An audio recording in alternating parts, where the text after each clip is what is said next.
Bonjour, merci de nous rejoindre sur Télésud pour découvrir l'invité du jour. Vous regardez Des mots et débats. Il se définit rappeur hardcore. Il a longtemps traîné ses guêtres à la Courneuve, dans le 9-3 en région parisienne. Il officie actuellement sur une radio, RTSF 93. Il est directeur de programmation, animateur également. Son vrai nom de famille, un superbe nom d'ailleurs, Nickerson Saint-Germain. Il vient d'écrire son premier ouvrage, c'est un récit autobiographique. Alibi Montana, bonjour. Bonjour Patricia. Vous allez bien? Je vais très bien et vous? Oui, ça va, merci. Je suis très contente de vous revoir. C'est un plaisir pour moi aussi d'être ici. Alors, donc merci d'être avec nous sur le plateau des mots et débats. Vous avez écrit un récit autobiographique qui s'intitule De la rue à la rime, aux éditions Collection. Exactement. De mémoire. Eh bien, ce que je vous propose, c'est d'ouvrir tout de suite le premier chapitre au fil des pages.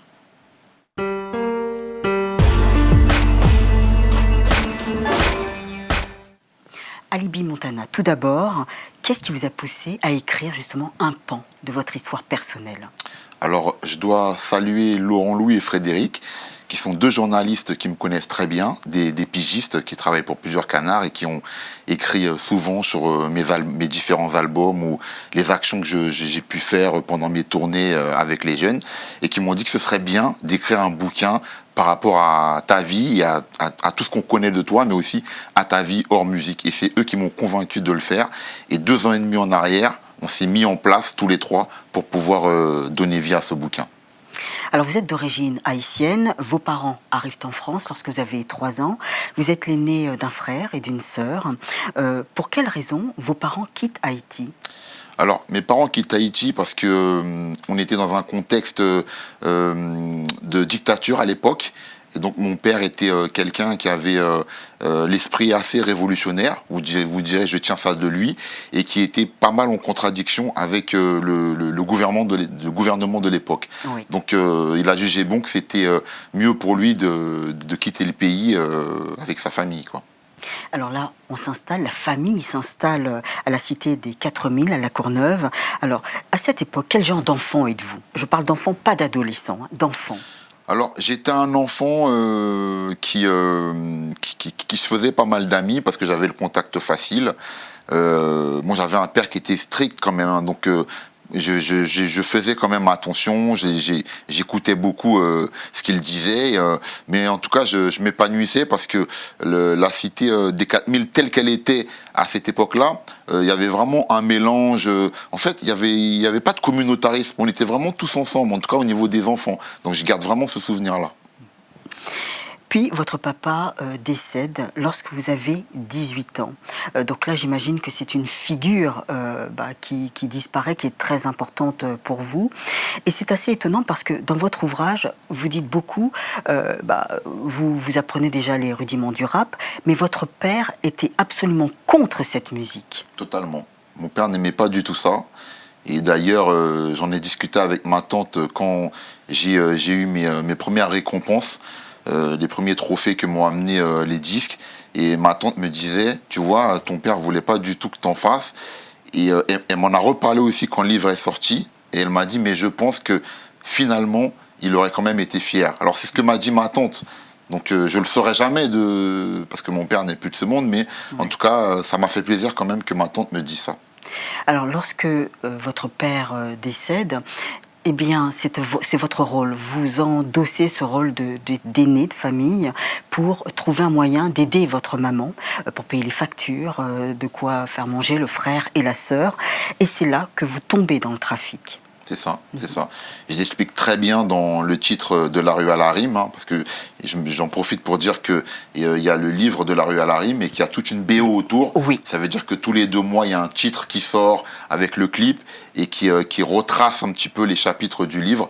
Et dans le premier titre, justement, on voit ça en place dans le clip, on comprend voilà ce qui se passait et que c'est vrai que j'aidais, je faisais pas mal de choses, comme tu disais, les factures et plein d'autres choses. Oui.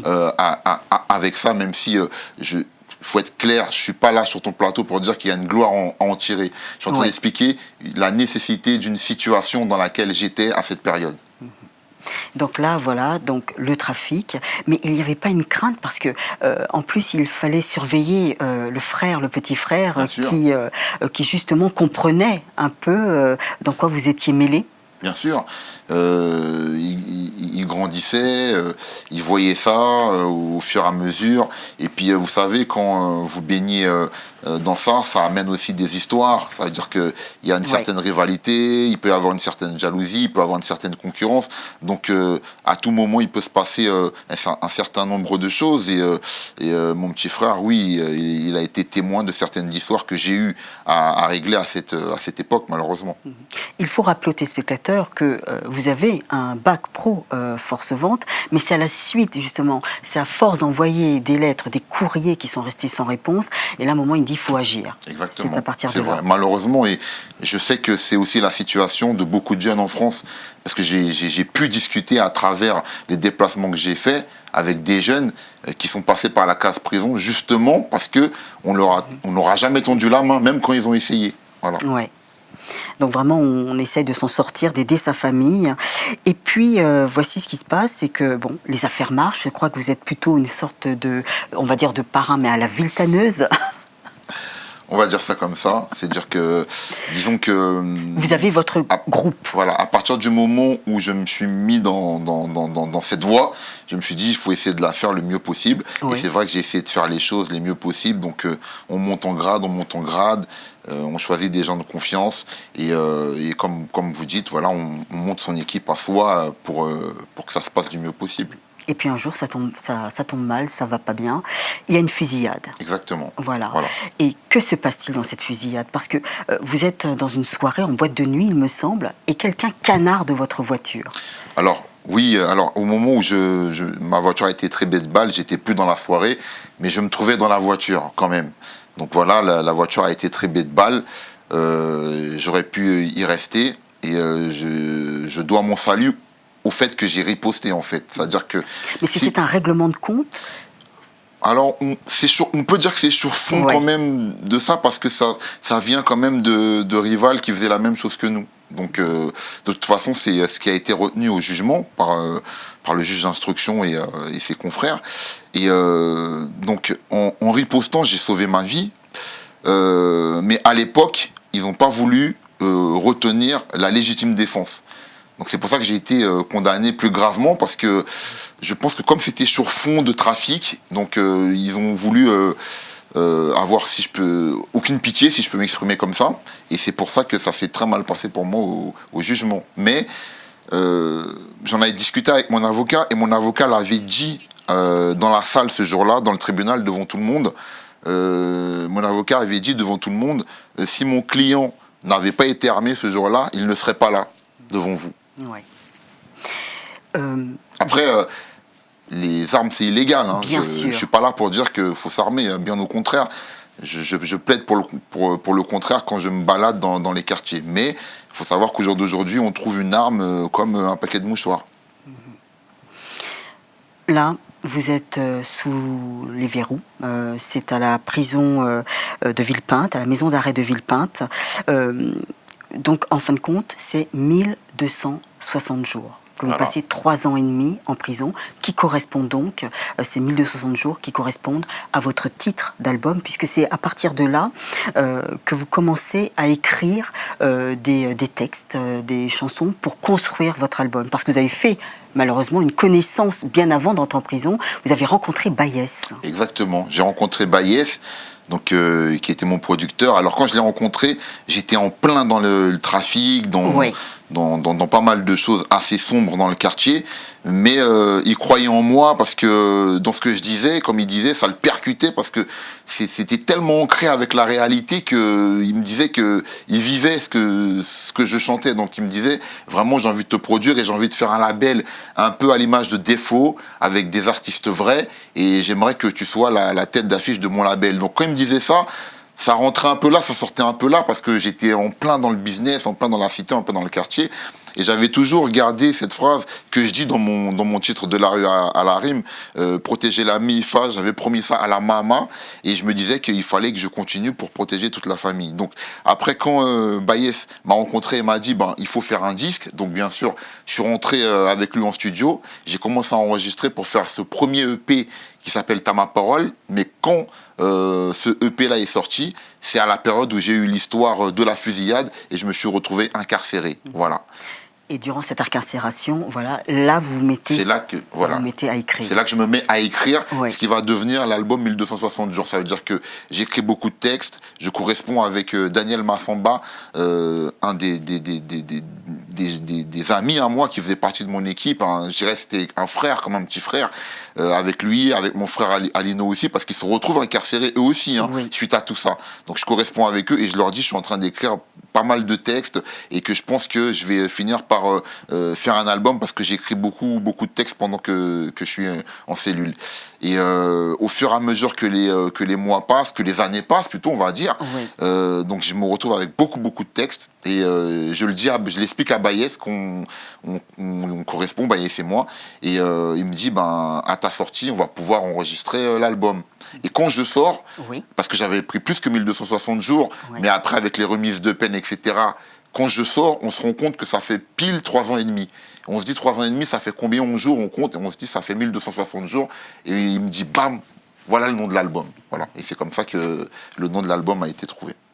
Et la plupart des textes, pour les téléspectateurs, parlent de quoi, traitent de quoi, abordent quoi comme sujet? Alors, la plupart des textes de l'album 1260 jours, ça parle de un peu avant l'incarcération, donc ça parle de ma vie, hein, oui.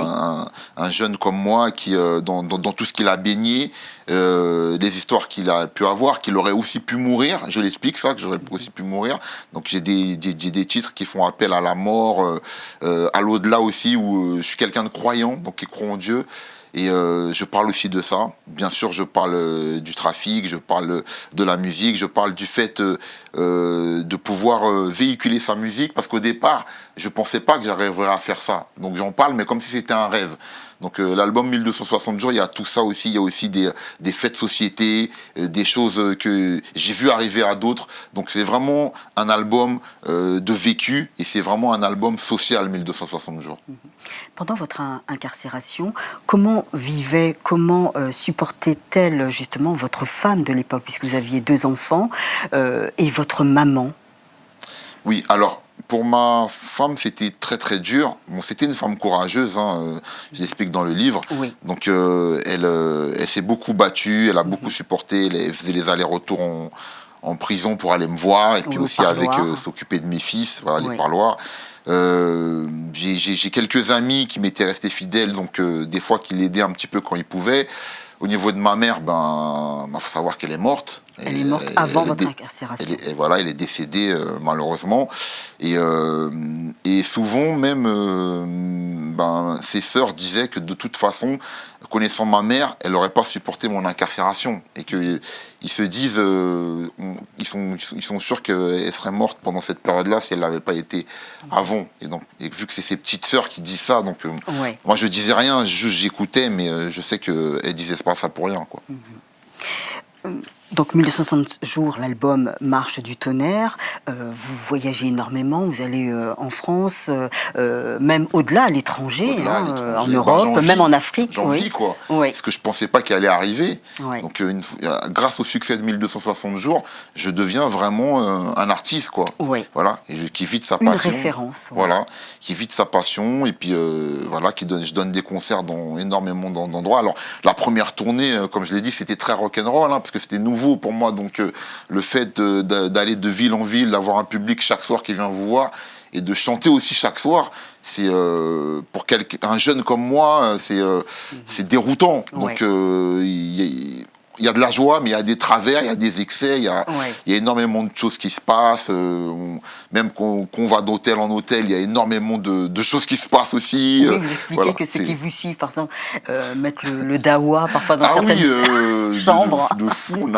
On a cassé, je sais pas combien de chambres d'hôtel. Alors, il y en avait énormément d'histoires avec les tourneurs, parce que déjà, le public qui me suivait, c'était un public de jeunes qui était très virulent, mais en plus, les gens de mon quartier qui venaient me suivre aussi de ville en ville, c'était pas mieux. Donc on s'est retrouvé avec énormément d'histoires et voilà, il y a beaucoup de, malheureusement, hein, je suis désolé, mais c'est vrai qu'il y a beaucoup d'hôtels qui ont été dégradés pendant cette tournée.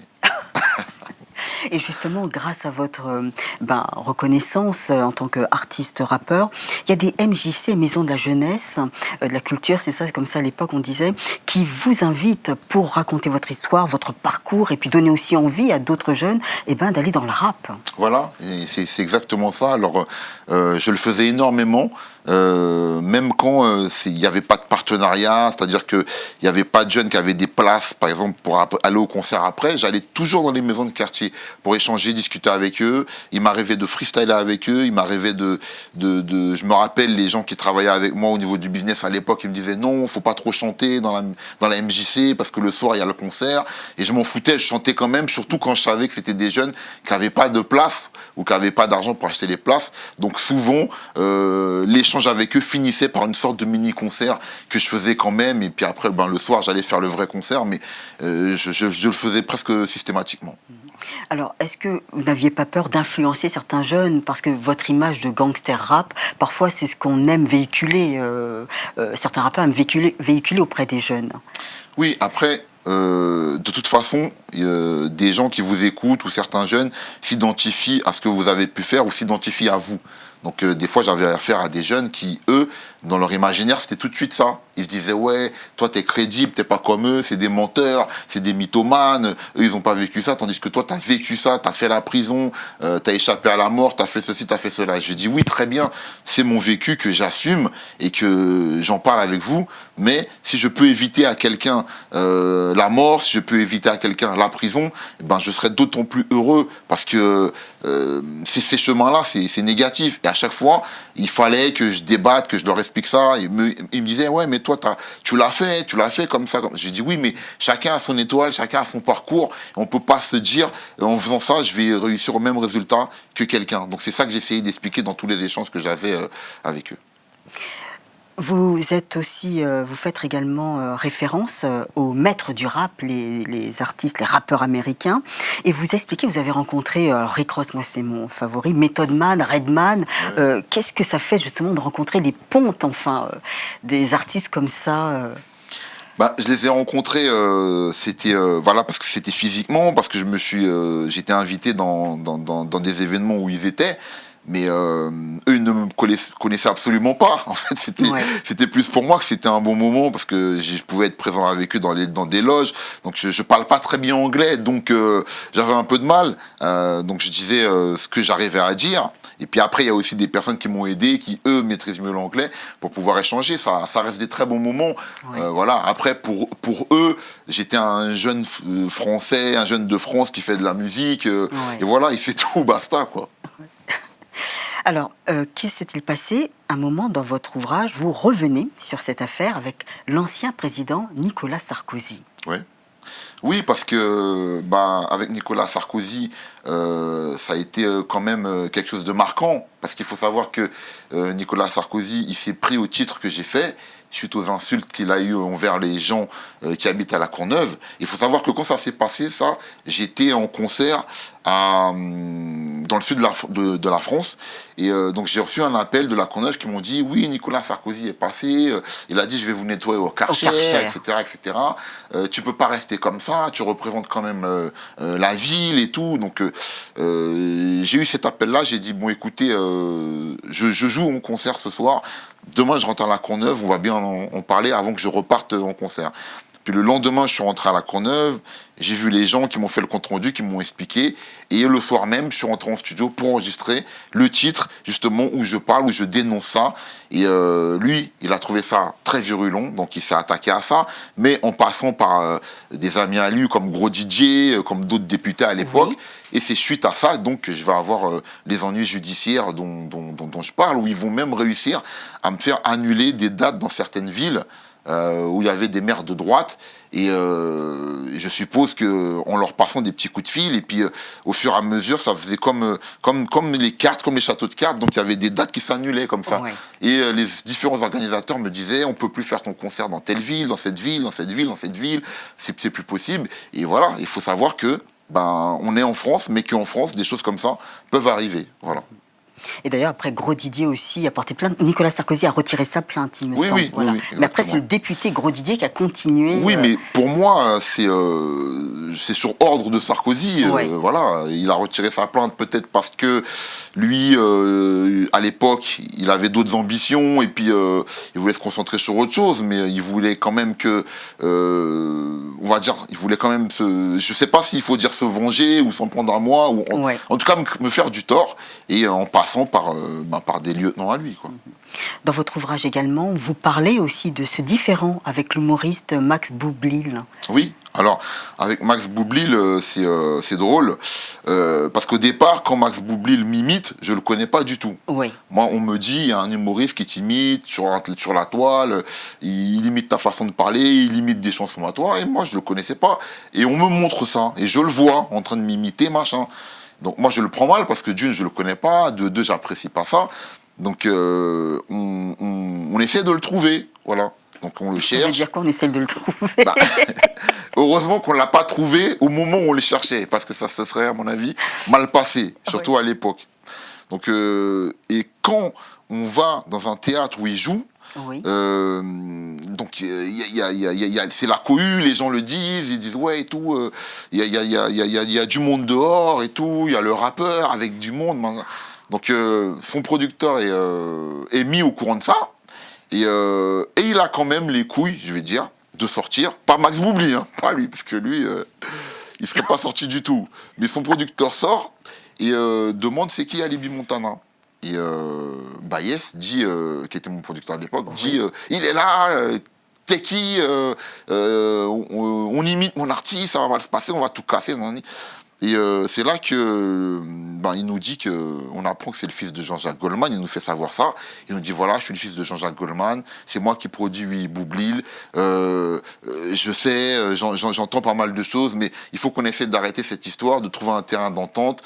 Donc Bayes, qui lui pense directement au côté un peu affaire, lui dit on va trouver un terrain d'entente, mais il faut passer à la caisse. Donc il dit ça au fils de Goldman. Et en plus, moi j'aime bien Goldman, hein, j'aime bien les musiques de Goldman. Donc on se met un peu d'accord sur tout ça. Et puis après, vu qu'il y avait énormément de commentaires sur la toile, des trucs racistes et aussi des trucs des gens de quartier qui disaient qu'ils allaient faire la peau à Boublil et toute sa bande, moi qui me dis, il faut qu'on essaie de faire quelque chose un peu avec l'humour, mais un peu avec ton image de rappeur de rue pour un peu arranger ça. Et c'est de là qu'on se met d'accord pour faire cette chanson et ce clip qui après va calmer un peu toute l'histoire. Et aujourd'hui, ça va, vous êtes en bon terme? Oui, plutôt, oui. Suite à ça, on a été invité à chanter ce titre, moi et lui, parce que ce titre a fait je sais pas combien de millions de vues, a eu je sais pas pas mal de succès. Donc du coup, on est parti dans plusieurs villes chanter cette chanson Boublil et moi, expliquer qu'il n'y a plus d'histoire entre nous, que au contraire, il faut pas qu'il y ait du racisme et des choses comme ça, quoi. Ouais. Dans votre ouvrage aussi, vous parlez du fils de Nicolas Sarkozy, Pierre Sarkozy, qui aime beaucoup le monde du rap. Voilà, exactement. Alors je le rencontre suite à des gens de ma maison de disques de l'époque. Hein. J'étais plus chez Menace Record. Après, j'avais signé dans une maison de disques qui s'appelait Because Music après certaines tractations. Et donc je le rencontre. Il me dit, voilà, je te connais, je sais les différends que tu as eu avec mon père, mais moi, je fais abstraction de ça. Je fais de la musique, je suis compositeur. Écoute ce que je fais. Et c'est comme ça qu'on s'est connus, moi et lui. J'ai écouté ses musiques. Alors, j'ai pas travaillé avec lui, Oui. Ça s'est pas fait. Ça aurait pu se faire, parce que il est bon. Franchement, il fait des bonnes musiques. Mais on a bien discuté ensemble et on a fait abstraction de l'histoire qu'il avait pu avoir avec son père. Et justement, le fait d'être un rappeur, vous êtes certainement très sollicité. Comment faisiez-vous pour repérer tel jeune qui avait du talent? C'était quoi votre critère? C'était sur le flow? C'était plutôt sur la prod, l'instru? C'était sur quoi, vous? Alors moi, c'était déjà le côté humain. J'aimais bien discuter avec eux, voir un petit peu leurs histoires, leur parcours et leur envie. Et généralement, je le faisais pas avec les meilleurs. Bien sûr, il fallait pas qu'ils soient nuls quand même. Il fallait un minimum. Mais avec des gens qui avaient une histoire, qui avaient une envie de s'en sortir. Et c'est beaucoup à ces gens-là que je voulais donner le coup de pouce. Et d'ailleurs, j'ai gardé le même esprit parce que, vous savez, dans la BO musicale de La Rue à la Rime, bien sûr, je fais des titres solos, je fais des titres avec des gens connus, mais je vais en faire aussi avec des artistes moins connus à travers la France, en restant dans le thème de mon livre et en leur permettant, eux, de s'exprimer, d'avoir une exposition. Peut-être viendra-t-elle, Diams? Ah là là. Alors Mélanie, ça fait des années que je ne l'ai pas vue. Ça fait des années que je ne l'ai pas vue. Je sais qu'elle a coupé les ponts avec tout ce qui est musical. J'aimerais bien, ça aurait été un plaisir, parce que le titre qu'on a fait ensemble, jusqu'à présent, les gens m'en parlent.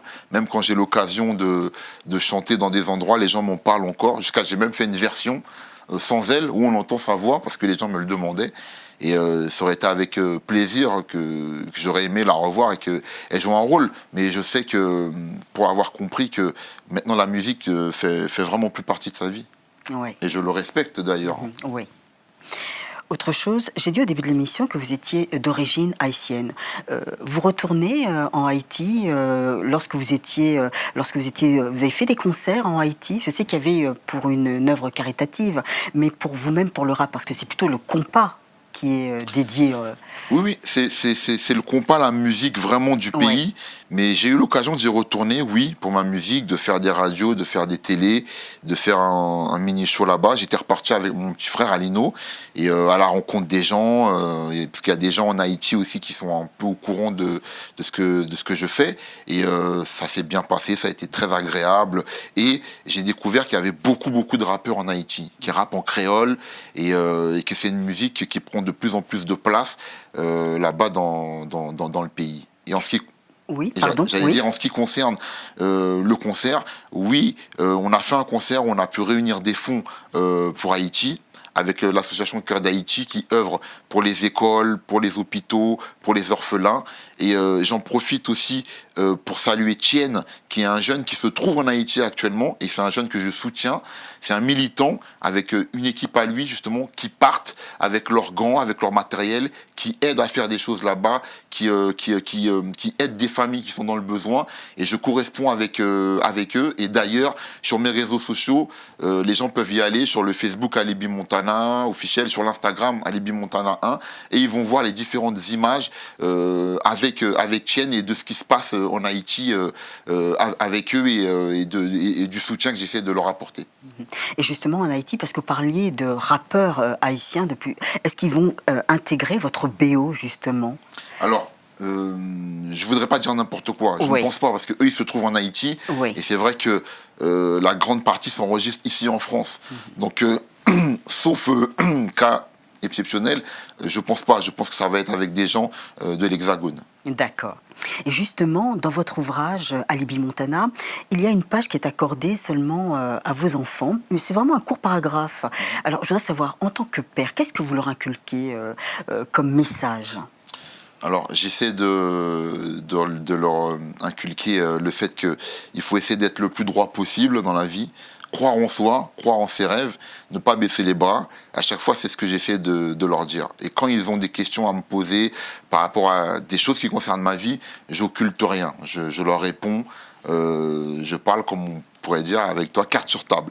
Mais j'essaie de faire en sorte qu'ils ne passent pas par des travers que moi j'ai pu connaître. J'essaie de leur dire que le fait que vous ayez une vie droite, je serais fier de vous. C'est la meilleure des fiertés. Pour moi, c'est celle-là. Maintenant, votre père, il a eu la vie qu'il a eue, mais je suis pas là pour que vous puissiez tomber dans des pièges dans lesquels moi je suis tombé. Donc c'est des discussions que j'ai autant avec les filles que les garçons. Voilà. D'accord. Eh ben, merci beaucoup Alibi Montana pour cette première partie d'émission. Nous allons passer tout de suite à Carte sur table.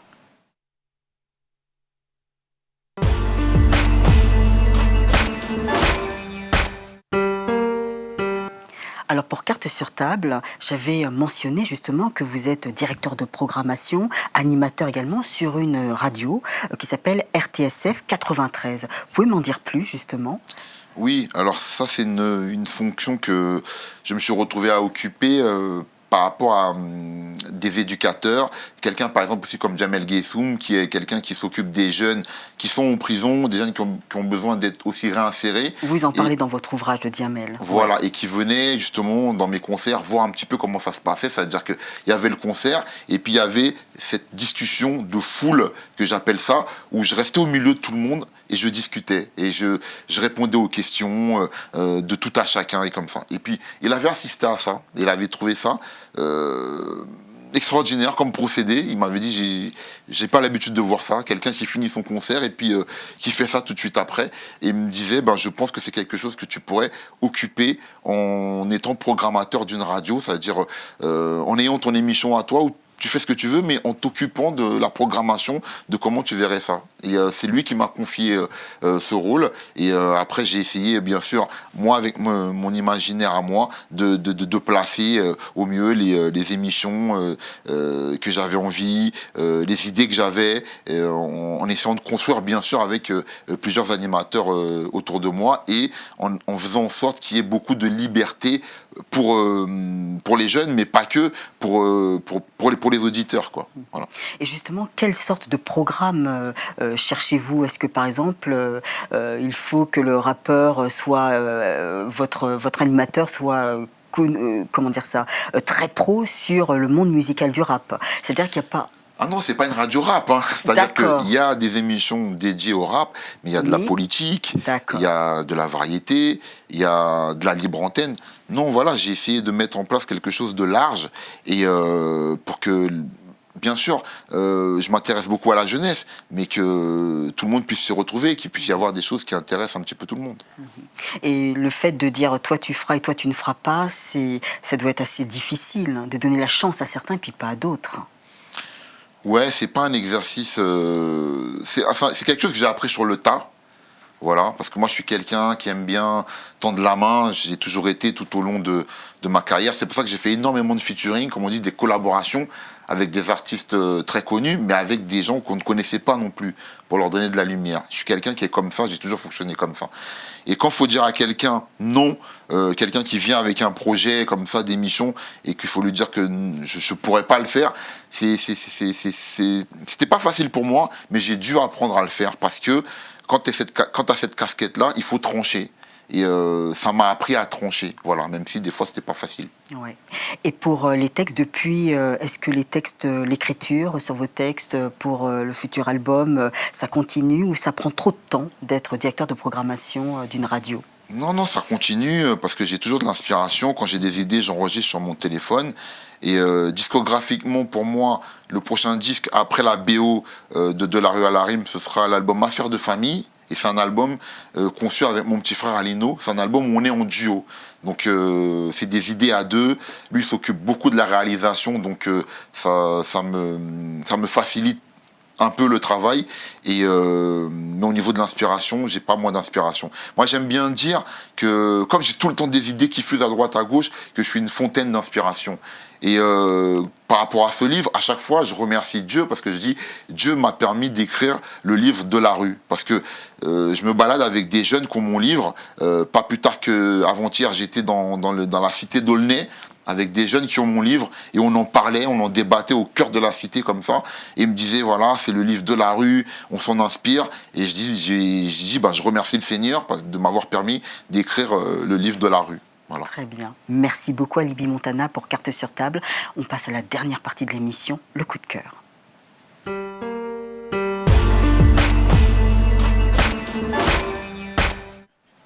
Alors pour ce coup de cœur, quel auteur avez-vous choisi ? C'est Julie Derouette. Exactement. Pourquoi ? Parce que son livre m'a beaucoup touché, Oui. en fait. Ça m'a beaucoup touché parce que, déjà, elle explique comment elle a échappé à la mort. Oui. Pour lui, ma vie valait 8 millions. Exactement, elle explique ça parce que l'homme qu'elle aimait et qu'elle pensait qu'il aimait aussi d'un amour sincère, en fait, ne voyait en elle que des billets, que de l'argent, que des euros.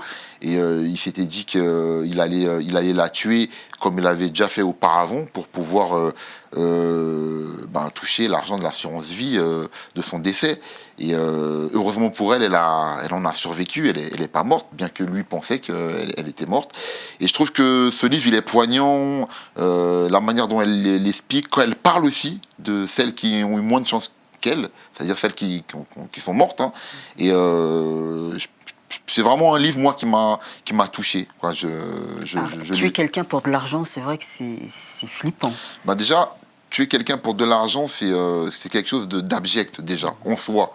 Mais en plus, quand on voit les méthodes, qu'on voit le fait de faire croire aux personnes qu'on les aime, c'est-à-dire avec la pire des choses, et puis finalement se faire tuer par quelqu'un qu'on aime et qu'on pense être aimé aussi par lui, je vais dire c'est la pire des choses.